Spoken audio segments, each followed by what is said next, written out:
नमस्कार दोस्तों, मैं आपका स्वागत करता हूं आपके अपने चैनल तेज सिविल कॉन्टैक्ट में। दोस्तों, आज हम जो बात करने वाले हैं, जो नए कॉन्ट्रैक्टर हैं उनको एक बड़ी प्रॉब्लम आती है कि जब भी कभी वो माल मटेरियल मंगाते हैं, जैसे किसी मालिक से बात होती है और मालिक से रेट वेट की बात हो जाती है काम के बारे में, तो उसके बाद में क्या कंडीशंस आती हैं। मालिक कहता है कि ठेकेदार जी, आप जितना भी माल लगेगा, वो कितना माल लगेगा उसका हमें एक बार बता दीजिए कि भाई इतना पेट्रोल लानी है या सीमेंट लानी है या ईंट लानी है, कितना कितना माल लगना है। अब इसके बारे में अगर हमें खुद को पता होगा तो हम एक बार में बता देते हैं कि इतना इसके अंदर माल लगना है और इतना माल आपको मंगाना है। लेकिन दोस्तों, एक चीज़ ध्यान रखिएगा, मैं जो ये बातें बता रहा हूँ बड़े ध्यान से सुनिएगा, क्योंकि ये चीज़ें आपको शायद ही कोई बताएगा।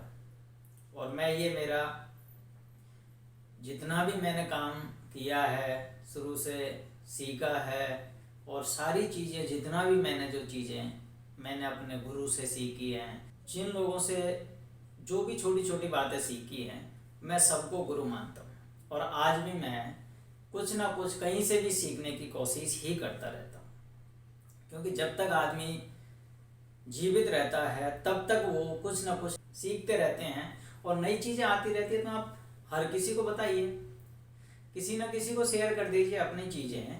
ज़िंदगी में साथ कुछ जाता नहीं है। जो भी चीज़ अगर आपको आपके पास है, अगर आप किसी को उसको बांट देते हो तो वो बहुत अच्छी बात है।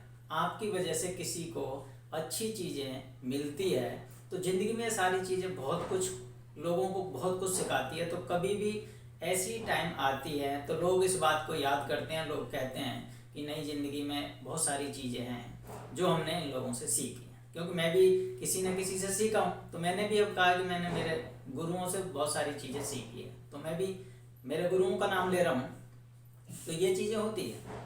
तो दोस्तों, आपको क्या करना है, एक एक चीज़ सीखनी है।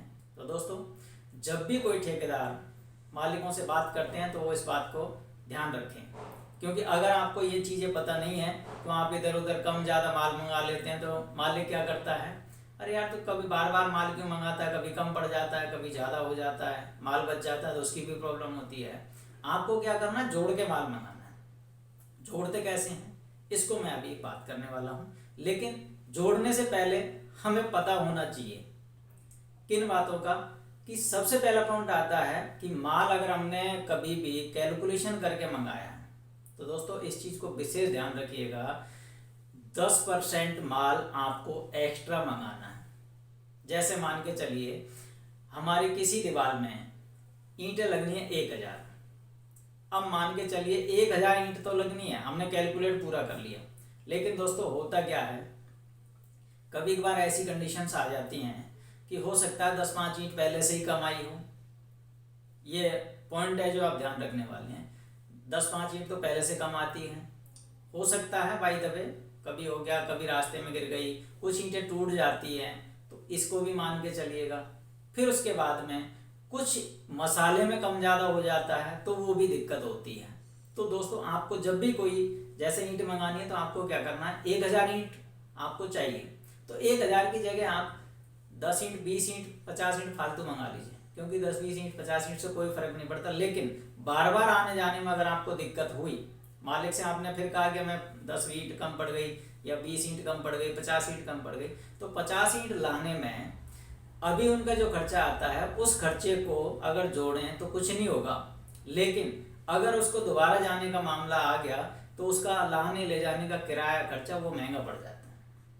तो आपको इन सारी चीज़ों से छुटकारा पाने के लिए आपको पहले कैलकुलेशन करना जरूरी होता है। और कैलकुलेशन किस प्रकार करते हैं, मैं आपको सारी चीज़ें एक सीरियल वाइज तरीके से बताऊंगा। और मैं आज जो बता रहा हूँ, मैं आपको बताऊंगा पहले मसाले का कैसे कैलकुलेशन करते हैं। जैसे ब्रिक वर्क हम जब करते हैं तो ब्रिक वर्क के मसाले की ही मैं बात करूँगा आपको। दोस्तों, ये सीरीज है, ये सीरीज जितना मुझे टाइम मिलेगा मैं उतना ही इसको आगे बढ़ाता रहूँगा, जैसे जैसे टाइम मिलेगा। क्योंकि बीच बीच में दिक्कत तो होती है, आप जानते हैं, सारी चीज़ें काम करने वाले आदमी को प्रॉब्लम होती है। क्योंकि मेरा जब काम होता है तो मैं बहुत ज़्यादा वो उसमें हो जाता हूँ, तो मुझे टाइम नहीं मिल पाता है, तो मैं बना नहीं पाता हूँ। तो दोस्तों सबसे बड़ी चीज़, एक चीज़ और ध्यान रखिएगा, मैं जो वीडियो डाल रहा हूँ आपको अगर अच्छा लगे तो एक लाइक ज़रूर करिएगा, क्योंकि मैंने देखा है जो चीज़ें हैं वो शायद लाइक करने में लोग कंजूसी करते हैं। दूसरी चीज़, आपको अगर ना देखना तो कोई दिक्कत नहीं है, मेरी तरफ से ना देखें मुझे कोई फ़र्क नहीं पड़ेगा, लेकिन अगर आप देखते हैं तो वीडियो को एंड तक देखिएगा, और शुरू से स्टार्ट करते हैं तब से लेकर एंड तक अगर देखेंगे, क्योंकि हर चीज़ एक पार्टिकुलर तरीके से, बीच बीच में कुछ ध्यान आ जाता है मुझे तो मैं बीच में कहीं भी बता देता हूँ कि इसको ये होता है, इसका इस तरीके से होता है। अब मैं आपको जैसे जो भी मसाला होता है चिनाई के अंदर, वो सारी चीज़ों को बताने वाला हूँ। जो भी मसाला आपका चिनाई के अंदर लगता है, ब्रिक वर्क के अंदर लगता है, मैं उसको एक एक चीज़ को अलग अलग करके बताता हूँ। जैसे कि मसाले का अगर हम रेशो देखते हैं तो पहले देखते हैं 1-2 का रेशो, यानी कि 1 सीमेंट 2 डस्ट या सैंड या बजरी जो मानते हैं उसके बारे में बात कर रहा हूँ मैं।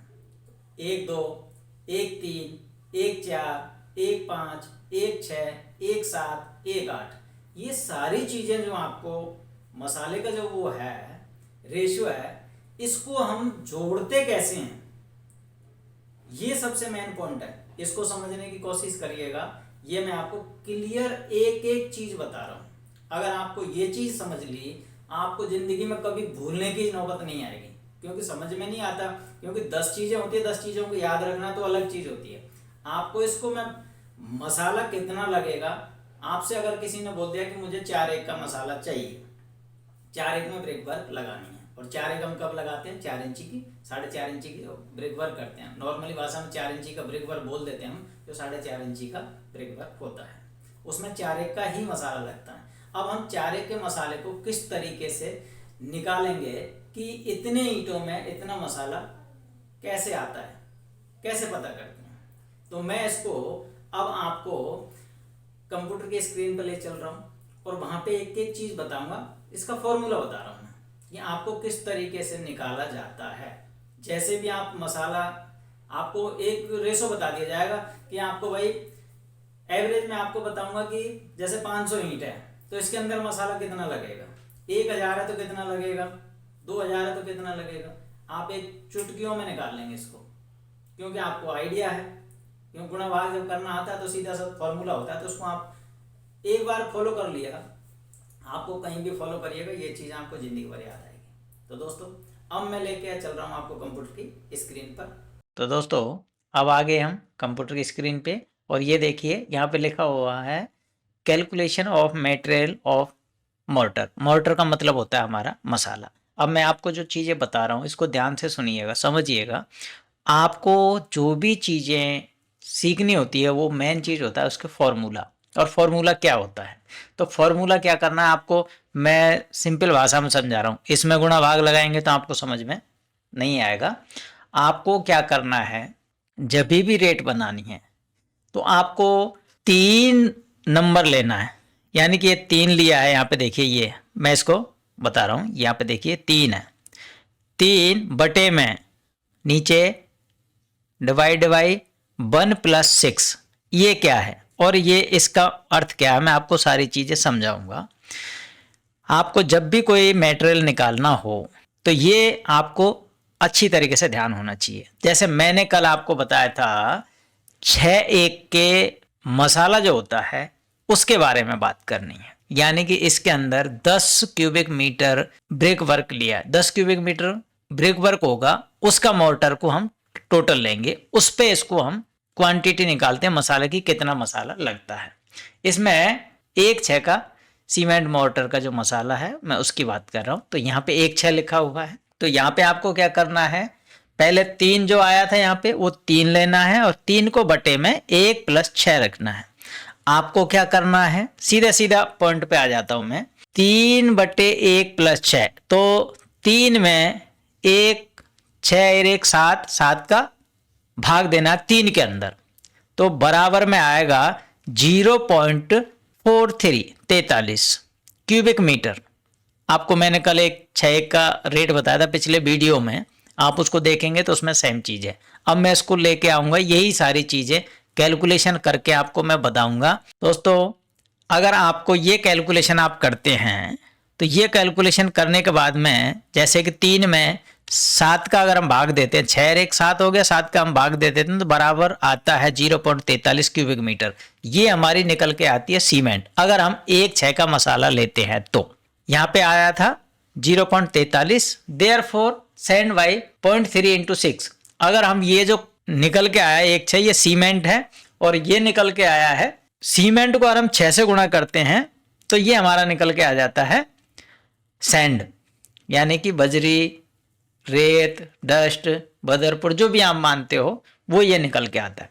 अब इसके अंदर जब मैंने कल आपको बताया था तो 2.7 बताया था, और यहाँ पे आ रहा है 2.58। तो दोस्तों इसके अंदर जो सैंड जब बजरी होती है उसके अंदर जो जगह खाली होती है उसके हिसाब से इसके अंदर जब सीमेंट आता है तो वो खाली जगह को अगर हम वैसे निकालते हैं तो इसके अंदर टोटल ही 2.7 बनता है, ये ध्यान रखिएगा। अब इसको हम अगर कैलकुलेशन करते हैं तो मैं आपको एक एक कैलकुलेशन करता हूँ। अगर हमारा 2:1 का मसाला है, यानी कि 1 सीमेंट और 2 बजरी, 2:1 का अगर मसाला लेके चल रहा है तो हमें क्या करना है, सबसे पहले हमने माना था 3, पहले जोड़ते हैं तो कितना हो गया 3।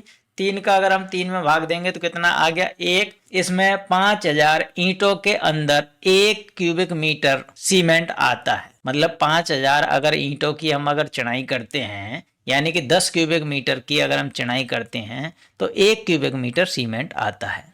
1 क्यूबिक मीटर में 30 बैग सीमेंट लगते हैं। अब हमको क्या करना है, 1 इंटू 2 करना है, क्योंकि हमारा जो रेशो है बजरी वो 2 है, तो 2 से गुणा करेंगे तो 2 एकम 2, तो 2 का हमारा आता है सैंड। जो हमारा बजरी सैंड या डस्ट जो लगेगा वो 2 क्यूबिक मीटर लगेगा। अब आते हैं 1/3 के मसाले। अगर हम 3 में भाग 1 + 3 को जोड़ेंगे तो ये कितना हो गया 3 और 1 4, इसमें हम भाग देंगे 4 का, तो 4 का आ गया तो 0.75।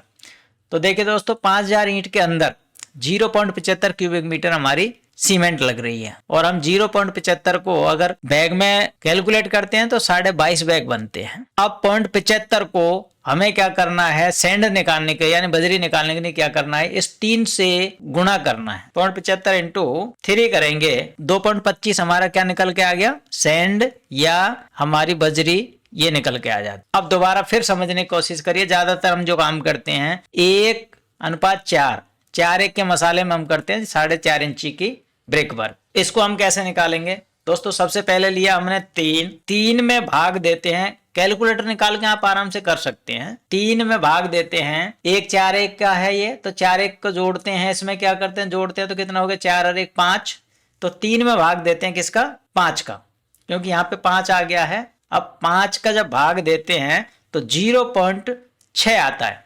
0.6। तो 5000 में 5000 जो ईंटें हैं उसके अंदर 0.6 को 60 मानते हैं, क्योंकि 0 के पीछे महत्व नहीं होता, तो 0.6 या 60 होता है, तो 0.6 या 60 क्यूबिक मीटर हमारी सीमेंट निकल के आती है। अगर 0.60 क्यूबिक मीटर सीमेंट में 18 बैग होते हैं। अब हमें रेत निकालनी है, सैंड निकालना है, तो कैसे निकालेंगे, इसको हम 4 से गुणा करने वाले हैं 0.60 को। तो 0.60 को हम अगर गुणा करते हैं 4 से, तो 4 का मतलब हो गया हमारा 2.4। तो यहाँ पे अब आराम से आप देख सकते हैं 2.40 आ गया, 2.40 हमारा निकल के आ गया सैंड, बजरी या रेता या रेत या बदरपुर, डस्ट, स्टोन डस्ट, ये सारी चीजें एक ही मानते हैं इसको कोई भी, तो वो इतना हमारा डस्ट या रेता लगेगा। अब आते हैं 5:1 के मसाले पर, फिर वही करते हैं, 3 में भाग देंगे हम इसका, कितने का 1 और 5, 5 और 1 कितना हो गया 6, तो हम पूरा भाग देते हैं 3 में, 6 का भाग देते हैं तो 0.5 आ गया। और 0.5 क्या है हमारा 0.50 हमारी सीमेंट निकल के आ गई है, और सीमेंट में हम भाग दे रहे हैं तो 15 का हमारा 15 बैग बन जाते हैं। 2.50 क्यूबिक मीटर हमारा डस्ट और सीमेंट वो बन जाता है, डस्ट या बदरपुर रेता जो भी आ जाता है। उसके बाद में आता है हमारा 6:1 का, तो 6:1 का भी कर लेते हैं, तो 3 डिवाइड बाई 6 और 1 कितना हो गया 7, हम 7 का भाग दे देते हैं। इसी प्रकार सारी जानकारी आपको इसके अंदर देख करके आप खुद कैलकुलेशन करके ये सारी चीजें निकाल सकते हैं। दोस्तों अगर वीडियो अच्छा लगा हो तो आप एक लाइक करिएगा। थैंक यू दोस्तों।